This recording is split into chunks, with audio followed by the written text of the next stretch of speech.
about that. Right. But what I want to ask all of you all together at this point, like I said, none of you were ready to make a commitment to any candidate in November.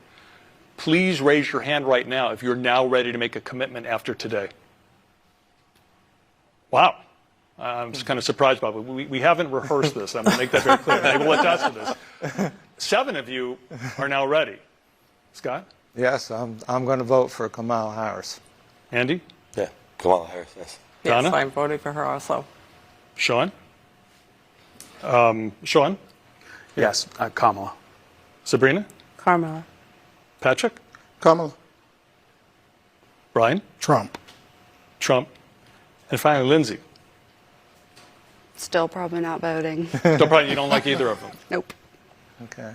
What led to you all making a decision? Was it that decisive of an evening, Scott? Yeah, I really, as I said before, I really liked her confidence. She's really seemed presidential. She seemed very confident.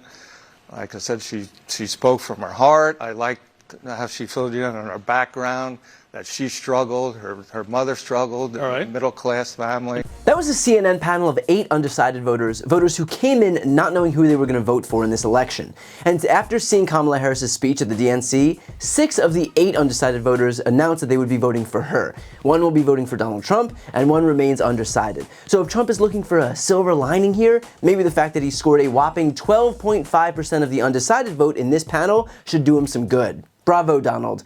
Bravo. Granted, we shouldn't be surprised. Kamala Harris didn't offer up some 2-hour stream of consciousness on that stage. She didn't spend a half hour doing crowd work and acknowledging people who've genuflected at the altar of her, didn't make the entire convention about her, didn't refuse to share any spotlight, didn't go off about make-believe cannibals or sharks or magnets or water pressure. Instead, she was clear-eyed about the threats posed to our democracy by Donald Trump himself. She offered a vision for the future. She acted like a full-grown adult, and frankly, she looked like the president. Guided by optimism and faith to fight for this country we love, to fight for the ideals we cherish, and to uphold the awesome responsibility that comes with the greatest privilege on earth.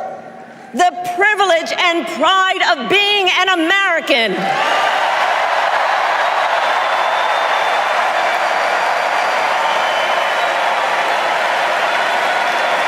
So let's get out there. Let's fight for it. Let's get out there.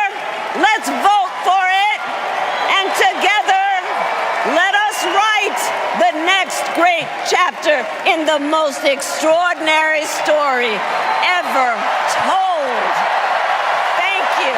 God bless you, and may God bless the United States of America. Thank you all. In fact, another reason why we shouldn't be surprised that the panel broke overwhelmingly in Kamala Harris's favor is that the theme of this convention was unity. Take a look at some of these Republicans who put country over party, and it shouldn't be too difficult to recognize why Kamala Harris's campaign is garnering the support of independent voters out there. I grew up in the kind of working family that Trump pretends to care about. Conservative, Catholic, Texan, those values made me a Republican.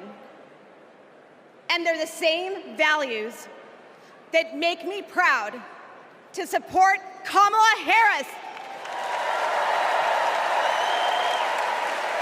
Not because we agree on every issue, but because we agree on the most important issue: protecting our freedom. Some have questioned why I've taken the stand I have.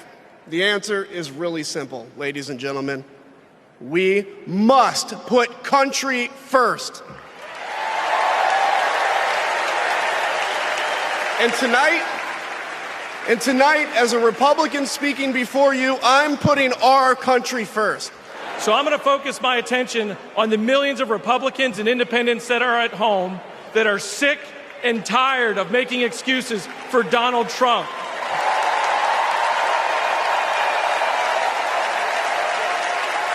If Republicans are being intellectually honest with ourselves, our party is not civil or conservative. It's chaotic and crazy. and the only thing left to do is dump Trump. When I was press secretary, I got skewered for never holding a White House briefing. It's because, unlike my boss, I never wanted to stand at that podium and lie. Now here I am, behind a podium, advocating for a Democrat. And that's because I love my country more than my party. Kamala Harris tells the truth. She respects the American people, and she has my vote. Kamala's campaign, yes, embraces popular democratic ideals that unto themselves garner the support of the vast majority of Americans. Policies like protecting reproductive rights and combating climate change and lowering healthcare costs and passing common sense gun safety solutions and taking on price gougers. But before all of that, it focuses on something even more foundational, protecting democracy. Because without a functioning democracy, it doesn't matter where you stand on the issues. Whether you want more or less taxes, whether you want stronger states' rights, you need democracy to work first. That's the basis on which every policy is built. And it's an ideal that Americans across the political spectrum can and should get behind. And judging by the response from this CNN panel, they clearly are.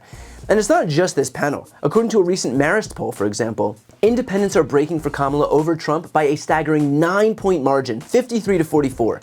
The same poll 2 weeks earlier showed Trump leading with independent voters by a 14-point margin, meaning since Kamala Harris became the nominee, we have seen a massive 23-point swing to the left among independent voters, the people who will decide this election, which again underscores the fact that Donald Trump is not running this campaign intended to expand his tent. He's running on an extremist agenda of stripping women of the rest of their reproductive rights, banning abortion medication, consolidating power in the executive branch, and deporting tens of millions of people from this country. Does that sound like a centrist platform to you? A platform that can actually reach out to and appeal to independent voters in this country? Didn't think so. Even his VP pick is a nod to Trump's extremism. In J.D. Vance, Trump chose someone not who looked different, or prayed differently, or came from a different background, or was more moderate. Instead, Vance is yet another extremist, Christo-fascist, far-right Republican, also seeking to strip women of their reproductive rights, and who was chosen to act as a rubber stamp for whatever anti-democratic plans Donald Trump has in store to subvert the election results again.